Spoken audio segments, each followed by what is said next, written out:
நல்லதே நடக்கும்.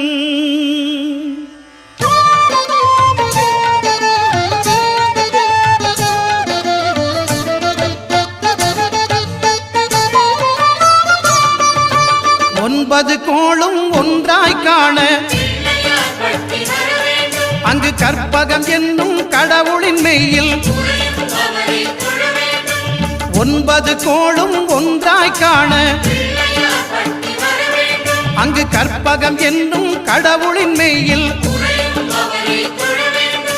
சூரியன் முதலாய் 9 கிரகமும் பலவித குணங்களை கொண்டிருக்கும். எங்கள் கற்பக தருவில் அவை வரும்போது ஒன்றாய் சேர்ந்து பலனளிக்கும்.